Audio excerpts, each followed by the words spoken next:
আল্লাহর হাবিব ডাক দিয়ে বলতেছেন, হে উম্মে সালমা, তুমি আমার স্ত্রী, এটা সত্য। আল্লাহ তাআলা তোমাকে জান্নাতের শুভ সংবাদ দিয়েছেন, এটাও সত্য। কিন্তু উম্মে সালমা, তুমি আমার আহলে বায়াতের অন্তর্ভুক্ত নও। তখন উম্মে সালমা রাদিয়াল্লাহু তাআলা আনহা ডেকে বললেন, নবী গো, কারা আপনার আহলে বায়াত? তখন দয়াল নবীজির শরীর মুবারকের মধ্যে কালো রঙের চাদর মুবারক ছিল। আল্লাহর হাবিব এই কালো রঙের চাদর মুবারক আবৃত করা অবস্থায় যখন মা উম্মে সালমা রাদিয়াল্লাহু তাআলা আনহা জানতে চাইলেন, আমার রাসূল মওলাকে ডাক দিলেন, এক পাশে বসালেন আম্মা জান খাতুনে জান্নাতকে, এক পাশে বসালেন দয়াল নবীর ছোট্ট কলিজার টুকরা নাতি ইমাম হাসান এবং হুসাইনকে, দুইজনকে দুই রান মুবারকের মধ্যে বসাইয়া এই কালো রঙের চাদর মুবারকে আবৃত করে রাসূল বললেন, আমার সাহাবারা, ও উম্মে সালমা, এরাই হলো আমি রাসূলের আহলে বায়াত, যাদের পবিত্রতা বর্ণনা করেছেন স্বয়ং রব্বুল আলামিন। কথা কোন ঠিক কিনা? এই চারজনকে রাসূল কালো রঙের চাদর মুবারকে আবৃত করেন। আমার রাসূল বললেন, এরাই হলো আমার আহলে বায়াত। তারপরে রাসূল বললেন, যারা আমার আহলে বায়াতকে ভালোবাসলো তারা আমি রাসূলকে ভালোবাসলো, আর যারা আমার আহলে বায়াতের সঙ্গে বিরোধিতা করলো তারা আমি নবীর সাথে বিরোধিতা করলো। আর নবীর সাথে বিরোধিতা করা মানে কার সাথে বিরোধিতা করা? স্বয়ং আল্লাহর সাথে বিরোধিতা করা। বন্ধুরা আমার, বাবাজিরা, এই ঘোষণা শোনার সঙ্গে সঙ্গে উম্মে সালমা রাদিয়াল্লাহু তাআলা আনহা তিনি আল্লাহর সন্তুষ্টি আদায় করলেন। তারপর থেকে একটানা 6 মাস আমার মদিনার কামলিওয়ালা নবী আহলে বায়াতের সম্মানে হাসান হুসাইনকে দেখার জন্য আম্মা জান উম্মে সালমা রাদিয়াল্লাহু তাআলা আনহার হুজরা শরীফের পাশে যাইয়া স্বয়ং রাসূল বলতেন, হে আহলে বায়াত, তোমাদের উপর দুরূদ ও সালাম। সুবহানাল্লাহ। গোটা পৃথিবী আমার নবীর উপর দুরূদ বেজে, আর স্বয়ং রাসূল পাক সাল্লাল্লাহু আলাইহি ওয়াসাল্লাম হাসান হুসাইনকে আদর সোহাগ করতে যাইয়া আহলে বায়াতকে সম্মান দিতে যাইয়া স্বয়ং রাসূল বলতেন, হে আহলে বায়াত, তোমাদের উপর দুরূদ ও সালাম। এইভাবে বলতে বলতে একটানা 6 মাস পর্যন্ত মদিনার কামলিওয়ালা নবী হাসান হুসাইনকে দেখার জন্য খাতুনে জান্নাতের হুজরা শরীফে যাইতেন। প্রতিদিন নিয়াই আল্লাহর হাবিব সাল্লাল্লাহু আলাইহি ওয়াসাল্লাম হঠাৎ একদিন খাতুনে জান্নাতের হুজরা শরীফে যাইয়া হাসান হুসাইনকে তলব করলেন। হাসান হুসাইন আসলেন, লাব্বাইক ইয়া রাসূলুল্লাহ বলে নবীজির কদমে আমার নবী একটা রান মুবারকে ইমাম হাসানকে বসাইলেন, একটা রান মুবারকে ইমাম হুসাইনকে বসাইয়া দয়াল নবী একটা চুম্বন দেন ইমাম হাসানের গালে, আর একটা চুম্বন দেন রাসূল ইমাম হুসাইনের গালে। কারণ যারা মেয়ের ঘরে নাতি দেখেছেন ওই নানারা বুঝতে পারে একজন নানার কাছে নাতির আদরটা কতটুকু। যারা মেয়ের ঘরে নাতি পাইছেন আপনারাই বুঝতে পারবেন যে একজন নানার কাছে নাতির আদরটা কতটুকু। বন্ধুরা আমার, বাবাজিরা, হুসাইনের গালে চুম্বন দেয়া আমার মদিনার কামলিওয়ালা নবীর চোখের পানি মোবারক টপ টপ করে পড়তেছে। হঠাৎ করে খাতুনে জান্নাত দেখে বলতেছেন, নবী গো, ওগো মায়ার নবীজি, আপনাকে তো কখনো এইভাবে কান্না করতে দেখি নাই। ইয়া রাসূলুল্লাহ, নবী গো, আপনার চোখ মোবারক দিয়ে পানি ঝরতেছে কেন? আপনার নাতি হুসাইন কি আপনারই কোনো কষ্ট দিয়েছে? আমার রাসূল বললেন, না রে ফাতেমা, না, আমি এই জন্য কান্দি না। খাতুনে জান্নাত বললেন, নবী গো, তাইলে আপনি কেন কান্না করছেন? আমার মদিনার কামলিওয়ালা নবী তখন চোখের পানি টপ টপ করে ছেড়ে দিয়ে বলতেছেন, ফাতেমা রে, ও ফাতেমা, আমি এই জন্য কাঁদতেছি গো, আজ থেকে 50 বছর পরে। কত বছর? আমার নবী কারবালা সংগঠিত হওয়ার 50 বছর আগে ভবিষ্যৎবাণী করেছেন, ফাতেমা, আজ থেকে 50 বছর পরে কারবালা নামক প্রান্তরে আমার উম্মতের মধ্যে কিছু জাহেল উম্মত আমার নাতি হুসাইনের গলার মধ্যে ছুরি চালাইবে। রাসূল বললেন, ফাতেমা তোমরা কোনদিন কোন কারণে আমার নাতি হুসাইনকে কষ্ট দিও না। আমার হুসাইন কষ্ট পাইলে আমি নবী কষ্ট পাই, আমার হাসান কষ্ট পাইলে আমি রাসূল কষ্ট পাই। এই জন্য রাসূল বললেন, ফাতেমা আমি রাসূলের দুইটা চোখ মোবারক, আমার একটা চোখের মনি আমার হাসান, আর একটা চোখের মনি হলো আমার হুসাইন।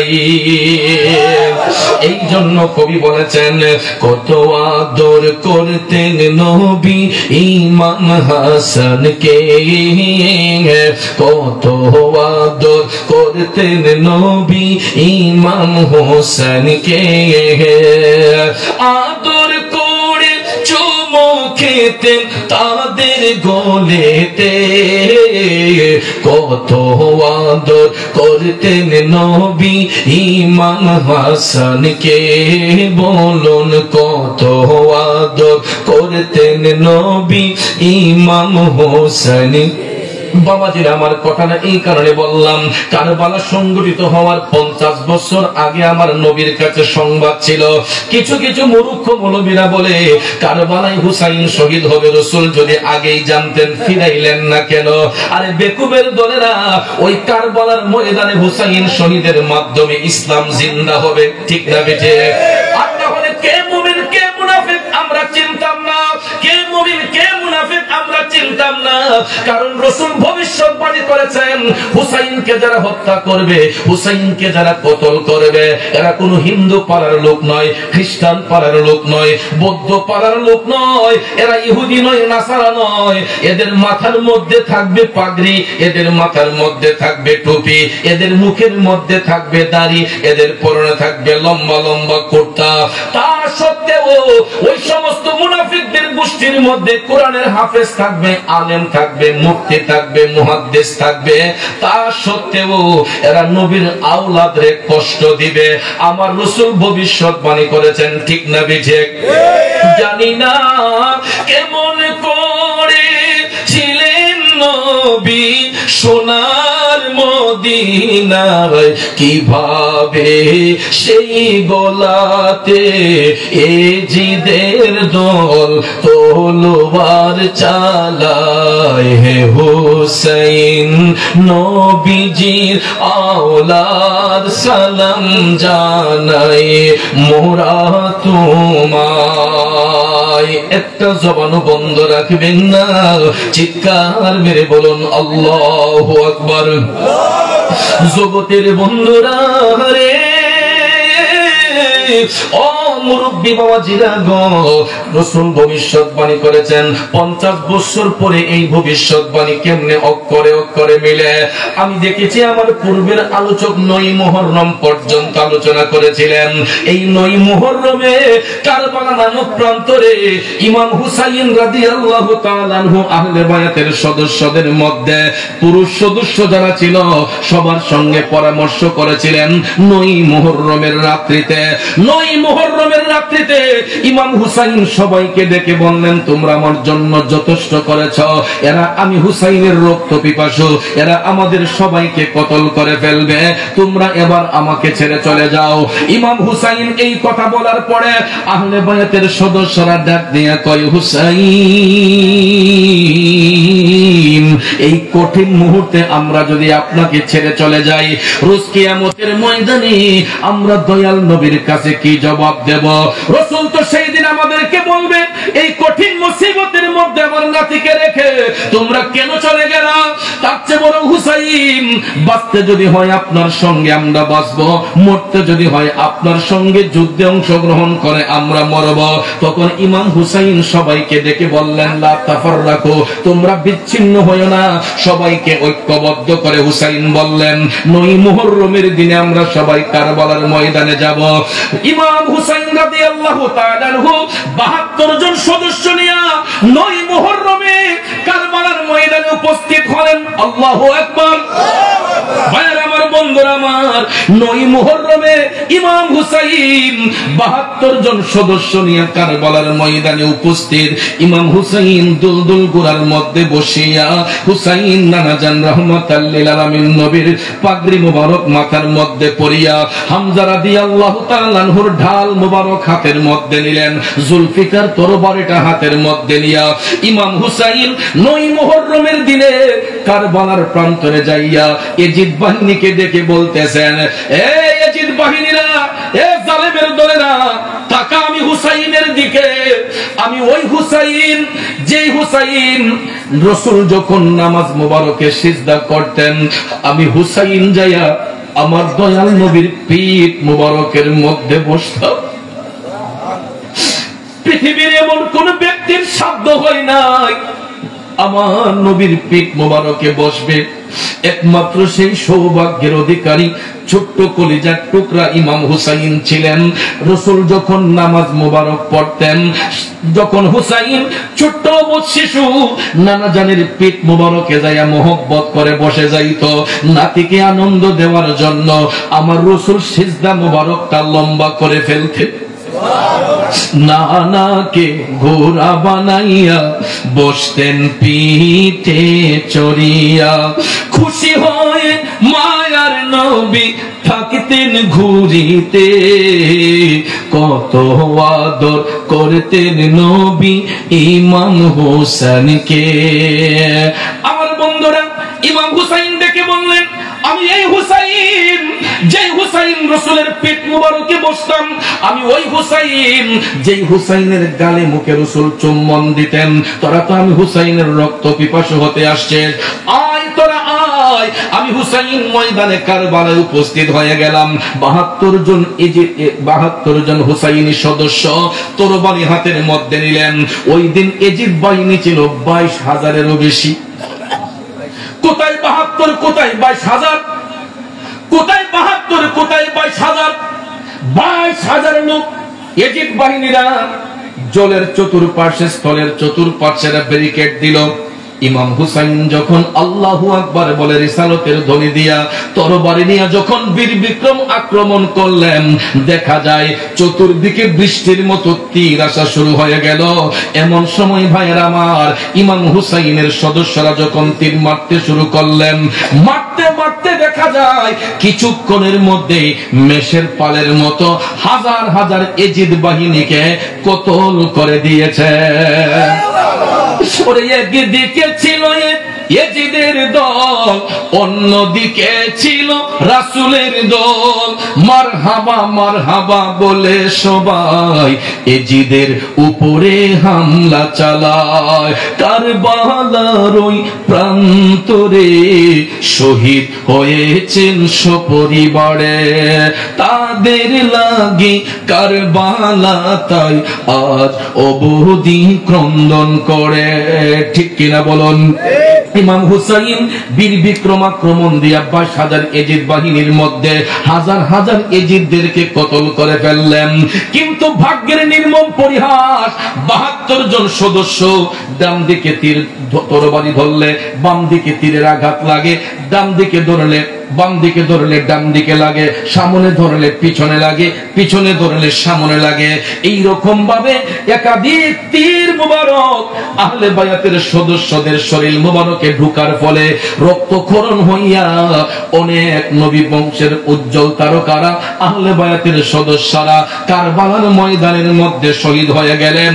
বন্ধুরা আমার, এই 9 মুহররমের দিনে 72 জন সদস্যের মধ্যে প্রায় 52 জন সদস্য, 52 জন সদস্য, কেউ বলেছেন 51 জন সদস্য কারবালার ময়দানে শাহাদাত বরণ করেছেন। বাকি 18 জন সদস্যদেরকে নিয়ে, কোন কোন riwayate আসছে 19 জন সদস্যকে নিয়ে ইমাম হুসাইন 9 মুহররমের দিনে তাবুর মধ্যে আসলেন। আসার পরে ভাইয়ের আমার, এই 10 মুহররমের রাতে, মহান আশুরার রাতে, বন্ধুরে 10 মুহররমের রাতে ইমাম হুসাইন আহলে বায়াতের সদস্য যারা ছিলেন সবাইকে নিয়ে হুসাইন বসলেন। এরই মধ্যে দুধের বাচ্চা ছিল, বন্ধুরা আমার, নারী ছিল, মহিলারা ছিল। আল্লাহু আকবার কোন। এর মধ্যে মহিলারা ছিল। ইমাম হুসাইন 10 মুহররমের রাতে সবাইকে নিয়ে পরামর্শ করলেন যে দেখো, তোমরা তো আমার জন্য যথেষ্ট করেছো, আমার জন্য তোমরা যথেষ্ট করেছো, এখন তোমরা একটা কাজ করো, যেহেতু আমাদের কাফেলাতে মহিলা আছে, তাদেরকে তো সেফটি দিতে হবে, এবং আমার সন্তান জাইনুল আবেদিন, আমার রুগ্ন ছেলেটাকে তোমরা একটু দেখে শুনে রাখতে হবে, যার মাধ্যমে নবীর বংশের আওলাদ জারি থাকবে, যার মাধ্যমে নবীর বংশের সিলসিলা জারি থাকবে, তাকেও তো সেফটি দিতে হবে। হুসাইন বললেন, তোমরা আমার জন্য যথেষ্ট করেছো, এবার এই আশুরার দিনে 10 মুহররমের দিনে ইমাম হুসাইন একা কারবালার ময়দানে যাবেন, এই প্রিপারেশন নিলেন। আল্লাহু আকবার। বন্ধুরা আমার, মহান আশুরার দিনে হুসাইন যখন রাতের বেলা মিটিং করলেন, সবাইকে সান্ত্বনা দিলেন। 10 মুহররমে আকাশের মধ্যে সূর্য ওঠে না, দিনের আকাশে সূর্য ওঠে না, আকাশটা কালো মেঘে ঢাকা। ওই দিনটা ছিল আবার জুমার দিন। কিসের দিন? ওই দিনটা ছিল জুমার দিন। বন্ধুরা আমার, সূর্য গ্রহণ লেগেছে, আকাশের মধ্যে রোদের আলো নাই, সূর্যের কোন তাপ জমিনের মধ্যে পড়ে না। 10 মুহররমে গোটা পৃথিবীটা অন্ধকারাচ্ছন্ন হয়ে গেল। আস্তে আস্তে আস্তে দেখা যায় ইমাম হুসাইন দুলদুল ঘোড়ার মধ্যে যখন বসলেন, ইমাম হুসাইন দুলদুল ঘোড়ার পাশে যখন গেলেন, ঘোড়ার উপর উঠবেন, এমন সময় ইমাম হুসাইনের মজলুম বোন যায়নাব রাদিয়াল্লাহু তাআলা তিনি হুজরা শরীফ থেকে বের হলেন, তাঁবুর ভিতর থেকে বের হইয়া হুসাইনের কাছে গেলেন। অশ্রুসিক্ত নয়নে যায়নাব ডাক দিয়ে কয়, ভাইজান, ইতিপূর্বে যত বাহাদুর ময়দানে গিয়েছে, আপনি ঘোড়ার লাগাম ধরে সবাইরে বসাইয়া দিছেন, আজকে নবীর নাতি ইমাম হুসাইন কারবালার ময়দানে বাতিলের মোকাবেলা করবে, হুসাইনকে ঘোড়ার মধ্যে উঠাইবে কে? যায়নাব রাদিয়াল্লাহু তাআলা ডাক দিয়ে কয়, ভাইজান, এই জীবনের প্রথম আমি আপনার অনুমতি ছাড়া বের হলাম, এই জীবনে আমি আপনার অনুমতি ছাড়া তাঁবু থেকে বের হলাম। আপনার এই মজলুম বোন আমি ঘোড়ার লাগামে ধরছি, আপনি নির্দ্বিধায় ঘোড়ার উপরে আরোহণ করুন। আশুরার দিনে ইমাম হুসাইন দুলদুল ঘোড়ার মধ্যে বসলেন। ইমাম হুসাইনের মাথার মধ্যে পাগড়ি মুবারক, শরীরের মধ্যে জান্নাতি পোশাক, জুলফিকার তরবারিটা হাতের মধ্যে, হামজা রাদিয়াল্লাহু তাআলা আনহুর দেওয়া ঢালটা হাতের মধ্যে নিয়া এই 10 মুহররমে মহান আশুরার দিনে ইমাম হুসাইন রাদিয়াল্লাহু তাআলা আনহু ময়দানে কারবালার মধ্যে যখন গিয়ে উপস্থিত হলেন, তখন তিনি দেখতে পাইলেন আকাশটা লাল লাল হয়ে আছে, জমিনটা লাল হয়ে আছে গো, গাছের পাতাগুলা লাল আকার ধারণ করেছে। জীবনে দেখলাম গাছের পাতা সবুজ, এখনো দেখতেছি সবুজ, কিন্তু আশুরার দিনে কারবালার ময়দানে যত গাছপালা ছিল, গাছপালার রং লাল হয়ে গেছিল। হুসাইন আশুরার দিনে একা ময়দানে কারবালায়, ইয়াজিদের গোষ্ঠীরা চতুর্পাশে ব্যারিকেড, ইবনে জিয়াদ, হাওলা বিন ইয়াজিদ পাপিষ্ঠ সীমার, এরা বেয়াদবিমূলক আচরণ করতে লাগলো। ইমাম হুসাইন তখন ডাক দিয়ে বললেন, হে জালেমের দলেরা, আজকে জুমার দিনে আমাকে নামাজটা পড়তে দিলি না, এই জুমার দিনে আমাকে নামাজটা পড়ার সুযোগ তোরা দিলি না। ইমাম হুসাইন এই কারবালার ময়দানে একা একা যখন তিনি আহ্বান করছেন, আয় তোরা আয়, আমার রক্তে রঞ্জিত হতে চাচ্ছিস, তোরা তো হুসাইনের রক্ত পিপাসু, নবীর আওলাদের রক্ত পিপাসু, আয় তোরা আয়। এই বলে হুসাইন যখন ডাকতেছেন, চতুর্দিক থেকে সেই বাতিল এজিদের গোষ্ঠীরা, জাহান্নামের গোষ্ঠীরা, ফাসিকের গোষ্ঠীরা, এরা একটার পর একটা তীর মারতে লাগলো গো। ইমাম হুসাইন বীর বিক্রম আক্রমণ নিয়ে একা ময়দানে কারবালার মধ্যে তরবারিটা তিনি ঘোরাইতে লাগলেন। বন্ধুরা আমার, বাবাজিরা, ইমাম হুসাইন তরবারি যখন ঘুরাইতে লাগলেন, হাজার হাজার এজিদের সৈন্যকে একা তিনি কতল করলেন। কিন্তু ভাগ্যের নির্মম পরিহাস, চতুর্দিক থেকে তীর আসা যখন শুরু করলো, হঠাৎ করে দেখা যায় ডান দিকে ফিরালে বাম দিকের আঘাতটা তো ফিরানো যায় না। একটা তীর আইসা ঢুইকা যায়, বাম দিকে ফিরালে আরেকটা তীর আইসা ঢুইকা যায়। এইরকম ভাবে ইমাম হুসাইন যখন বীর বিক্রম আক্রমণ নিলেন, এক একটা আঘাত আসে, উনি যেমন ফিরাচ্ছেন, দুলদুল ঘোড়াটাও এই আঘাতগুলা ফিরাচ্ছে। বন্ধুরা আমার, বাবাজিরা, আমি তাফসীরের কিতাব পড়ে দেখলাম 21টা আঘাত ছিল দুলদুল ঘোড়ার শরীরটার মধ্যে, আর ইমাম হুসাইনের শরীর মুবারকের মধ্যে 121টা তীরের আঘাত ছিল, 34টা বল্লমের ঘাই ছিল, 40টা তরবারির আঘাত ছিল। 121টা তীর যখন হুসাইনের দেহ মুবারকের মধ্যে ঢুকছে, ফিচকি দিয়া যখন রক্ত মুবারক বের হয়েছে, ইমাম হুসাইনের দেহ মুবারক থেকে একটা ফোঁটা রক্ত ঝরে। এমন সময় আসমান থেকে টাটকা রক্তগুলা উতলায়া টপ টপ করে পড়ে। গাছের পাতাগুলা কান্দে, গাছের পাতা দিয়া টপ টপ করে রক্তগুলা পড়ে। মহিলারা কলস ভর্তি পানি রাখছে, ওই পানিটা ঢালার পরে দেখা যায় কলসির পানিগুলা রক্তে লাল হয়ে গেছে।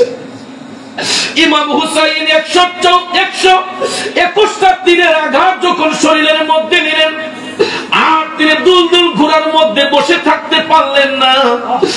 ঘোড়া থেকে যখন রক্ত শূন্যতা হয়ে গেছে, তিনি ময়দানে কারবালায় যখন পড়ে গেলেন। আব্বাজিরা আমার, এমন সময় দুলদুল ঘোড়া চতুর্দিকে প্রদক্ষিণ করছে, যারা হুসাইনকে বল্লম দিয়ে ঘাইতে আসছে, দুলদুল ঘোড়া তার পা দিয়ে এক একটা আঘাত ফিরাচ্ছে। অনেকগুলা আঘাত ফিরানোর ফলে প্রায় 21 জন এজিদ বাহিনীকে এই দুলদুল ঘোড়া শহীদ হত্যা করেছে। 21টা এজিদের সৈন্যকে দুলদুল ঘোড়া হত্যা করার পর আর যখন পারে না, এমন সময় দেখা যায় ইমাম হুসাইনের শরীর মুবারকের মধ্যে এরা বল্লম দিয়া ঘাইতে শুরু করছে। এক কাটে দিয়া প্রায় 34টা বল্লমের আঘাত হুসাইনের দেহ মুবারকের মধ্যে। এই ধারালো তরবারি দিয়া এই দেহ মুবারকের মধ্যে 40টা তরবারির আঘাত দেওয়ার পরে ইমাম হুসাইনের দেহ মুবারকের মধ্যে প্রাণ আছে রে। এমন সময় আসরের আজান হয়ে গেছে। মহান আশুরার দিনে আসরের আজান হয়ে গেল। দুষ্ট পাপিষ্ট সীমারাইসা ইমাম হুসাইনের বুকের মধ্যে বসলো। হুসাইন ডাক দিয়ে বলতেছেন, হে পাপিষ্ট, আমার নানা জান রাহমাতাল লিল আলামিন ঠিকই বলেছিলেন যে কারবালার ময়দানে আমার নাতি হুসাইনের বুকের মধ্যে একটা হিংস্র জানোয়ার বসবে। হুসাইন বলতেছেন, তাইলে তো সেই জানোয়ার হলে তুই, এই জানোয়ার তুই। পাপিষ্ট সীমার বলতেছে, হুসাইন তোকে হত্যা করে আমরা আসরের নামাজ পড়ব। হুসাইন বলল, আরে পাপিষ্ট, আমার একটু সুযোগ দে, আমি আগে আসরের নামাজটা একটু আদায় করি। পাপিষ্ট সীমার কয় না হুসাইন, তোমাকে হত্যা করে আমরা গিয়ে আসরের নামাজ পড়ব। জোরে কি নাউজুবিল্লাহ বলবেন না? তাইলে নামাজির মধ্যে পার্থক্য আছে।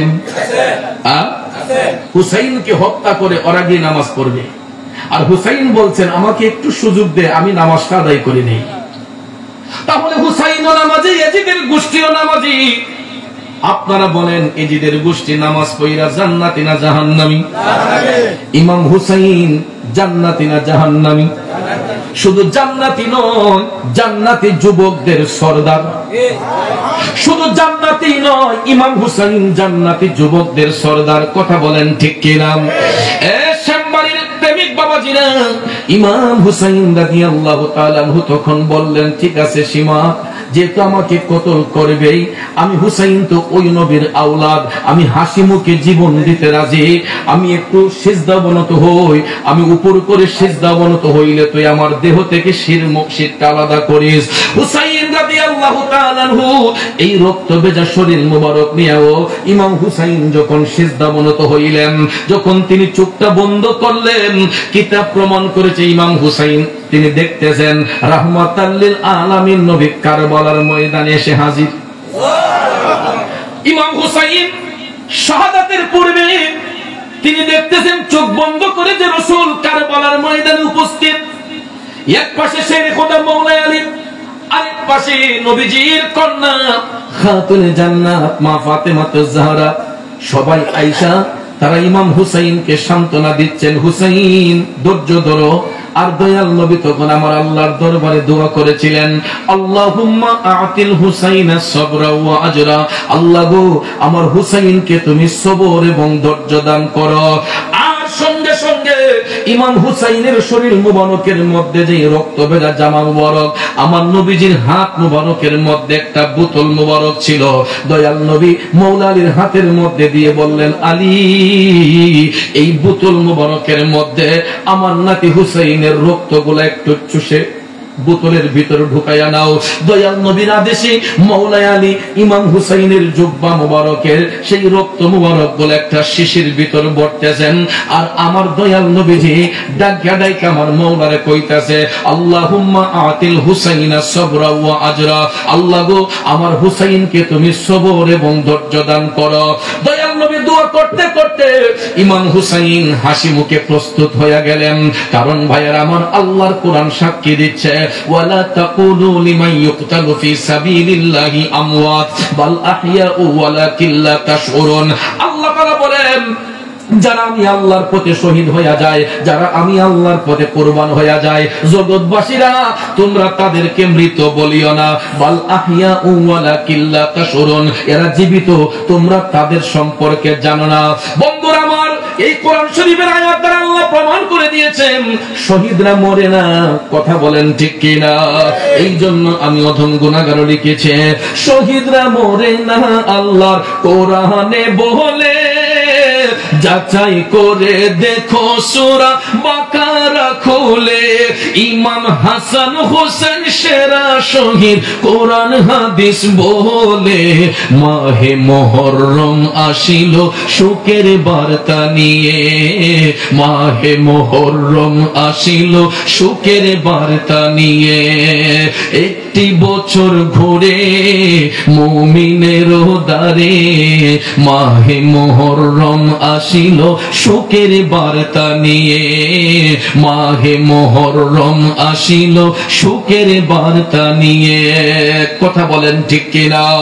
বন্ধুরা আমার, বাবাজিরা, দয়াল নবী সান্ত্বনা দিচ্ছেন, হুসাইনের জন্য দোয়া করছেন। অপর দিকে দুলদুল ঘোড়াটা তাবুর কাছে যখন গেল, তাবুর কাছে যাইয়া ঘোড়া যখন ডাক মারল গো, ইমাম জৈনুল আবেদিন সহ ইমাম হুসাইনের কন্যা সকিনা হুজরা থেকে বের হতে চাইলেন, তাবু থেকে বের হতে চাইলেন। এমন সময় যায়নাব রাদিয়াল্লাহু তাআলা আনহা বলতেছেন, থামো, তোমরা একটু অপেক্ষা করো, কি ব্যাপার, আমি আগে দেখি আমার ভাইজান ফিরে আসছেন কিনা। যায়নাব রাদিয়াল্লাহু তাআলা আনহা তিনি হুজরা শরীফ থেকে বের হলেন, তাবুর ভিতর থেকে বের হয়ে দেখতেছেন দুলদুল ঘোড়ার পিঠটা একবারে খালি। হুসাইন যে আসনের মধ্যে বসতেন, ঘোড়ার জমিটা একদম খালি, ঘোড়ার জিনটা খালি। যায়নাব রাদিয়াল্লাহু তাআলা আনহা চিৎকার করে তিনি কান্না শুরু করলেন। দেখা যায় দুলদুল ঘোড়ার চোখ দিয়া টপ টপ করে পানিগুলা পড়তেছে। যায়নাব রাদিয়াল্লাহু তাআলা আনহা বুঝে গেলেন ইমাম হুসাইন হয়তো শাহাদাত বরণ করেছেন। দেখা যায় আকাশ কান্দে, বাতাস কান্দে গো। যায়নাব রাদিয়াল্লাহু তাআলা আনহা এই প্রথম তিনি কারবালার ময়দানে গেলেন। ভাইয়েরা আমার, যার গায়ের উন্নাটা পর্যন্ত পৃথিবীর কোন পরপুরুষ দেখতে পাই নাই। যায়নাব রাদিয়াল্লাহু তাআলা আনহা এমন একজন আদর্শিত নারী, নবী পরিবারের সদস্যরা এরা এমনই পর্দা মোতাবেক চলাফেরা করতেন, যাদের গায়ের উন্নাটা পর্যন্ত পৃথিবীর কোন পরপুরুষ দেখতে পাইত না। এই প্রথম হযরতে যায়নাব রাদিয়াল্লাহু তাআলা আনহা ময়দানে কারবালার মধ্যে যাইয়া তিনি বলতেছেন, হে জালেমের দলেরা রে, তোদের অন্তরে কি একটু দয়া মায়া হইল না? তোদের অন্তরে কি একটু দয়া মায়া হইল না? নবীর আওলাদের জন্য কি তোদের বিন্দু পরিমাণ মায়া লাগলো না?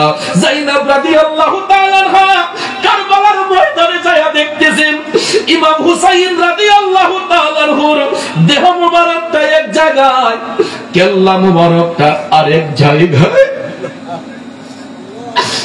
দেহ মুবারকটা এক জায়গায়, শির মুবারকটা আরেক জায়গায়। আপনারা বলুন তো কোন ভুলটা সহ্য করবে? তার ভাইয়ের দেহ এক জায়গায়, কেল্লার এক জায়গায়, পৃথিবীর কোন ভুল এটা সহ্য করবে না। আজও পর্যন্ত দেখবেন কোন ভাইয়ের যদি একটা বিপদ হয়, বোন যদি স্বামীর বাড়িও থাকে রে, ভাইয়ের বিপদটা শোনার সঙ্গে সঙ্গে দেখবেন বোনটা পাগলের বেশে বাবার বাড়ি চলে আসে ভাইয়ের খবর নেওয়ার জন্য। যায়েনব রাদিয়াল্লাহু তাআলা আনহা চিৎকার করে যখন কান্নাকাটি করতেছেন, ওই কান্নার শব্দটা তাঁবুর ভিতরে চলে আসছে, সবার মধ্যে একটা কান্নার রোল সৃষ্টি হয়ে গেছে। এমন সময় যায়েনব রাদিয়াল্লাহু তাআলা আনহা দেখতেছেন যে ইমাম হুসাইন রাদিয়াল্লাহু তাআলা আনহু সহ যত শহীদরা কারবালার ময়দানে শুয়ে আছেন, যত শহীদরা কারবালার ময়দানে শুয়ে আছেন, শহীদদের লাশ মোবারক এক জায়গায়, ইজিদের গোষ্ঠী যারা লাশ হয়ে পড়ে আছে, ওই ইজিদ বাহিনীরা তাদের সদস্যদের লাশগুলা দাফন করতেছে, কিন্তু নবী পরিবারের সদস্যদের লাশগুলা দাফন করে না। এই লাশগুলা এমনিতেই শহীদদের লাশ ময়দানে কারবালার মধ্যে পড়ে আছে। এক পর্যায়ে দেখা যায় যায়েনব রাদিয়াল্লাহু তাআলা আহাজারি করার পরে, ভাইরা আমার, বন্ধুরা আমার, কুফা নামক যে একটা জায়গা ছিল, ওই কুফাবাসীরা যখন দেখছে হুসাইন শাহাদাত বরণ করেছেন, একটা কথা মনে রাখবেন, বর্তমানে দেখবেন আমাদের দেশে মাহে মুহররম আসলে ঢাকঢোল বাজায়া কিছু কিছু মানুষ দেখবেন এরা মাথম করে, শরীরে আঘাত করে, আসে না? কথা বলেন, আসে কিনা? এদের কোত্থেকে আসছে এই মাথমটা আপনারা শুনুন। ইমাম হুসাইন যেই দিন শাহাদাত বরণ করেছেন, তখন যেই বেঈমানি করেছিল কুফাবাসী মুসলমানরা, এই কুফাবাসী মুসলমানরা যখন কান্না করতেছে, এরা ঘরের ছাদে উঠা এরা বেদম ইমাম হুসাইনের জন্য দরদি হইয়া, আয় হায় কি হয়ে গেল, হুসাইন শহীদ হয়েছেন, এরা মাথম করতেছে। তখন যায়েনব রাদিয়াল্লাহু তাআলা আনহা ওই সমস্ত ব্যক্তিদেরকে, কুফাবাসীদেরকে বলেছেন, হে কুফাবাসী, তোমরা কিয়ামত পর্যন্ত কান্না করলেও তোমাদেরকে ক্ষমা করা হবে না। যখন আমার ভাই ইমাম হুসাইন কুফার মধ্যে এসেছিলেন, যায়নুল আবেদিন যখন কুফার মধ্যে এসেছিলেন, যখন ইমাম মুসলিম বিন আকিলকে কুফার মধ্যে পাঠানো হয়েছিল, তখন তোমাদের মায়া দয়া কোথায় ছিল? এখন তোমরা দরদ দেখাতে আসছো। যায়েনব বলতেছেন, তোমরা কিয়ামত পর্যন্ত মাথম করলেও আল্লাহর আদালত থেকে তোমরা কোনোদিন মুক্তি পাবে না। বর্তমানেও দেখবেন আহলে বায়াতের দাবিদার আমাদের সমাজের কিছু মানুষ, এরা দেখবেন না বুঝা, কেউ বুঝা করে, কেউ না বুঝা করে, এরা দেখবেন ঢাকঢোল পিটাইয়া মাথম কইরা শরীরকে রক্তাক্ত করে, ইয়া হাসান ইয়া হুসাইন বলে শরীরের মধ্যে আঘাত করে। এরা আহলে বায়াতের প্রেমিক নয়, এরা আহলে বায়াতের প্রেমিক নয়, বরঞ্চ এরা আহলে বায়াতের সঙ্গে প্রতারণা করে। যখন দেখছে দয়াল নবীজি শাহাদাত, ইমাম হুসাইন শাহাদাত বরণ করেছেন, নবীর কলিজার টুকরা নাতি শাহাদাত বরণ করে ফেলেছেন, তখন কুফাবাসীদের দরদ উতলাইয়া উঠছে। দেখবেন আমাদের দেশের মধ্যে কিছু কিছু মানুষ আগে অর্ডার দেয়, অর্ডার দেওয়ার পরে তারা যখন মারা হয়, পরে দেখবেন কিছু আয়া এই আলগা ফিরিতি দেখায়, আয় হায় হায় এই কামটা করলো ভিতরে, কথা কোন আছে না নাই? আয় হায় রে কামটা করলো কি, একটু ভালো মানুষ তারে মারিয়ে নিল, এই কামটা তো ভালো হইছে না, এমনি তো হইছে না, এমনি হইছে না। দেখবেন আলগা ফিরিতে দেখেন না কিছু মানুষ আছে, কথা কোন আছে কিনা? তো কুফাবাসী বেঈমানের দলেরা এরা প্রথম থেকেই বেঈমানি করছে, প্রথম ভালোবাসা দেখাইছিল, পরে এরা বিয়াদবি করছে। আবার যখন হুসাইন শাহাদাত বরণ করছেন, তখন দেখা যায় এরা মাতম শুরু করছে, হাই হুসাইন ইয়া হুসাইন বলে শরীরের মধ্যে রক্তাক্ত করা শুরু করছে। যায়েনব রাদিয়াল্লাহু তাআলা আনহা বললেন, তোমরা কিয়ামত পর্যন্ত কান্না করবা, তারপর আল্লাহর আদালত থেকে তোমরা মুক্তি পাবা না। এই কান্না এখনো আছে, আছে না নাই? বন্ধুরা আমার, বাবাজিরা, গভীর মনোযোগ। 11ই মুহররমে পুরো একদিন শহীদদের লাশ, এই আশুরার দিনে পুরাটা দিন রাত শহীদদের লাশ কারবালার ময়দানের মধ্যে পড়ে আছে। কেউ এই লাশগুলা দাফন করে না, কেউ এই লাশগুলা দাফন করে না। 11ই মুহররমের দিনে ওই সমস্ত ইয়েজিদ বাহিনীরা, ইবনে জিয়াদ, আউলা বিন ইয়েজিদ এবং শিমারের দলেরা, এরা ইয়েজিদের মসনদে ইমাম হুসাইনের শির নিয়ে যাওয়ার জন্য 11ই মুহররম ওই সমস্ত ব্যক্তিগুলা এরা বর্ষার আগার মধ্যে শহীদদের লাশ উঠাইয়া, চিন্তা করেন বল্লমের আগার মধ্যে দেহ ছাড়া কেল্লা মুবারক গুলা, শহীদানদের লাশ গুলা, ইভেন ইমাম হুসাইন রাদিয়াল্লাহু তাআলা আনহুর কেল্লা মুবারক সহ এইগুলা নিয়ে তারা দামেস্কের উদ্দেশ্যে, এজিদের মসনদ ছিল তখন দামেস্কে, এটা 10ই মুহররমের পরে 11ই মুহররমের দিনে এরা ডাকডোল বাজাইয়া, এরা ঢাকঢোল পিটাইয়া ইমাম হুসাইনের শির মুবারক নিয়া যখন যাত্রা করলো, ইবনে জিয়াদ বলছে যে যেখানে মানুষের সমাগম দেখবা এখানে গিয়া তোমরা তাকবীর দিবা, যাতে মানুষ বুঝতে পারে যে হুসাইনের শির নিয়ে আমরা দামেস্কে যাচ্ছি। জোরে কোন নাউজুবিল্লাহ, আরো জোরে কোন নাউজুবিল্লাহ।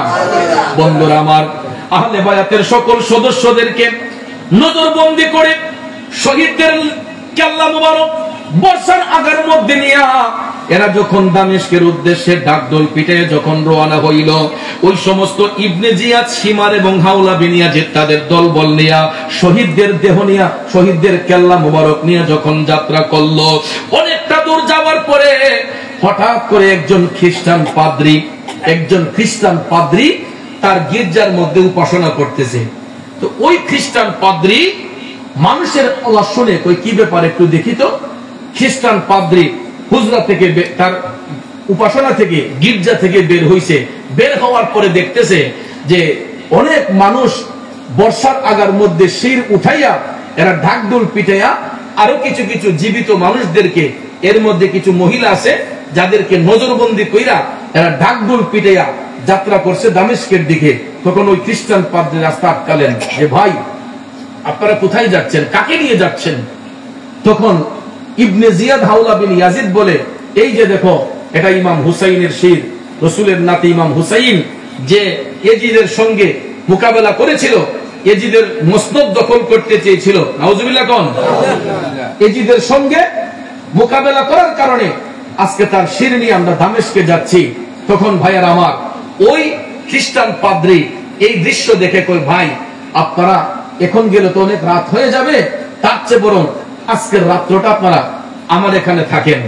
তখন ওরা বলতেছে না না না, আমরা তাড়াতাড়ি দামেস্কে যেতে হবে, আমরা এখানে শির নিয়ে উপস্থিত হতে হবে, সেখান থেকে আমরা অনেক পুরস্কার পাবো।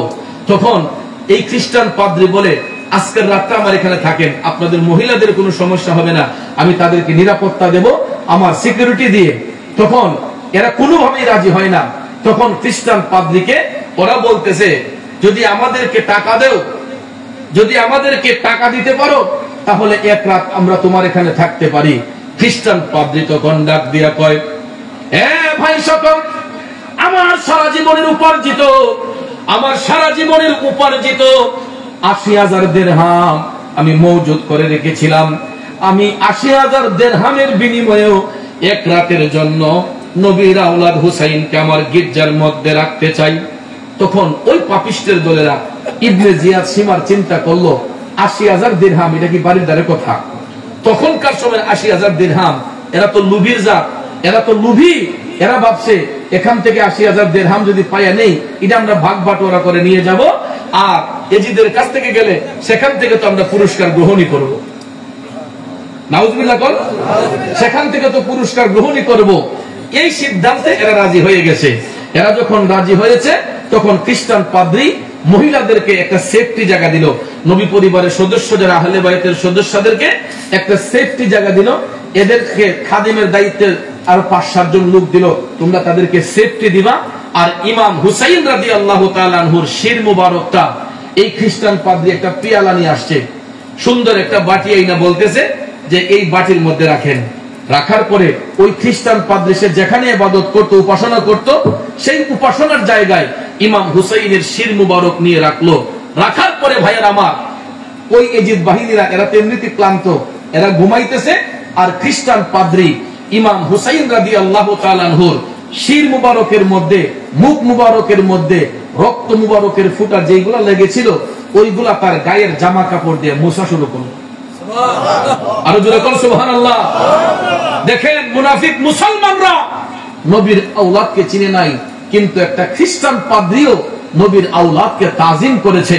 ভাইয়ের আমার, এই 11ই মুহররমের রাতে খ্রিস্টান পাদ্রী তার গায়ের জামা দিয়া ইমাম হুসাইন রাদিয়াল্লাহু তাআলা আনহুর মস্তক মুবারক, মাথা মুবারক, শির মুবারক যখন রক্ত মুবারক গুলা যখন মুছতেছে, মুছতে মুছতে ভোর বেলায় রহমতে নজুলের সময় ওই খ্রিস্টান পাদ্রী দেখতেছে ইমাম হুসাইনের জবান থেকে লা ইলাহা ইল্লাল্লাহর জিকির বের হয়েছে।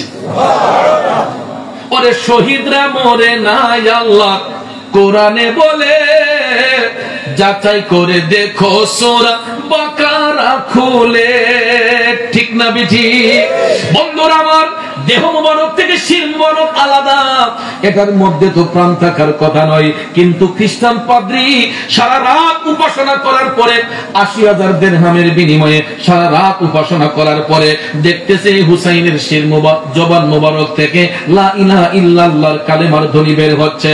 ওই খ্রিস্টান পাদ্রী সারা রাত তাজিম করতে করতে সকালবেলা ঘুম থেকে উঠার পরে খ্রিস্টান পাদ্রী কালেমা পড়িয়া মুসলমান হইয়া গেছে। আর জোরে জোরে কন্যা সুবহানাল্লাহ। বাবাজি আমার, বন্ধুরা আমার, মহিলাদেরকে সেফটি দেওয়া হইল। খ্রিস্টান পাদ্রী সারা রাত হুসাইনের শির মুবারকের তাজিম কইরা সেও মুসলমান হইয়া গেছে।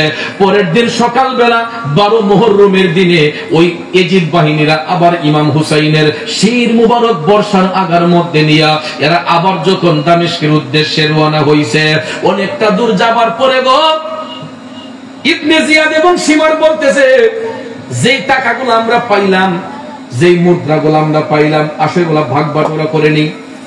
যেই স্বর্ণ মুদ্রাগুলো আমরা পাইছি, আসেগুলো ভাগ বাটোয়ারা করে নি। কারণ এজিদের কাছে নিয়ে গেলে এজিদ যদি এতগুলো টাকা দেখে তাহলে আমরা আমাদের কাছ থেকে নিয়ে যাবে। রাস্তার মধ্যে গিয়েই ওরা কি করছে, এই টাকাগুলো ভাগ করা শুরু করছে। এখন টাকাগুলো ভাগ যখন করবে, এমন সময় যখন স্বর্ণ মুদ্রাগুলা কলসি থেকে বাইর করছে, তখন দেখা যায় এগুলা স্বর্ণ মুদ্রা না, সবগুলা মাটির করি হয়ে গেছে। আরো জোরে কোন আল্লাহু আকবার। ভাইরা আমার, বন্ধুরা আমার, দেখেন মানুষের কয় না যে অতি লোভে তাঁতি নষ্ট, অতি লোভে তাঁতি নষ্ট। লোভ করেছিল আল্লাহ কুদরতি ভাবে এই স্বর্ণের মুদ্রাগুলারে আল্লাহ রাব্বুল আলামিন মাটির করি বানিয়ে দিলেন। এই ব্যাপারে কোরআন শরীফের এই মাটির করির এক পাশে এই আয়াতটা লেখা ছিল, ওয়াসায়ালামুল্লাযীনা যালামু ওয়াসায়ালামুনাল্লাযীনা যালামু আইয়ু মুনকালিবিন ইয়ানকালিবুন। আরেক জায়গার মধ্যে উপর পৃষ্ঠায় লেখা, ওয়ালা তাহসাবানাল্লাহি গাফিলুন আম্মা ইয়ামালুজ জালিমুন। অপর পৃষ্ঠার মধ্যে এই আয়াত লেখা, অর্থাৎ জুলুমকারী অতি সহসা জানতে পারবে সে কোন দিক হয়ে বসে আছে। আর অপর পিঠে লেখা ছিল যে ওয়ালা তাহসাবান্নাল্লাহা গাফিলান আম্মা ইয়ামালুজ জালিমুন। অপর পৃষ্ঠার মধ্যে এই আয়াতে পাক লেখা। তখন ভাইয়ের আমার, এরা বিফলে চলে গেল। এরা যখন বিফলে চলে গেছে, তখন এই মাটির কড়িগুলা এরা তার কোনো কাজে আসে না। এরা মাথায় হাত দিয়া, মাথার মধ্যে হাত দিয়া এরা আফসোস করতে করতে দামেস্কের মধ্যে গিয়েছে। দামেস্কের মধ্যে এজিদের কাছে যখন গেছে, এজিদের দেখা ইমাম হুসাইনের শির মুবারক দেখা এজিদের সুখ নামায়া দেখাইতেছে, আমি কি তোমাদেরকে হত্যা করার জন্য বলছিলাম? নাউজুবিল্লাহ। আমি তো তোমাদেরকে হুসাইনকে কতল করার নির্দেশ দেই নাই। দেখেন, মানুষে বলে না যে চুলের মার বড় গলা, কথা বলে কি বলে না? চুলের মার বড় গলা মানুষ বলে না। ইয়াজিদ বলতেছে, আমি তো তোমাদেরকে হত্যা করার জন্য বলি নাই, তোমরা এই কাম কি করলা? তোমরা তাকে হত্যা করে ফেলেছো।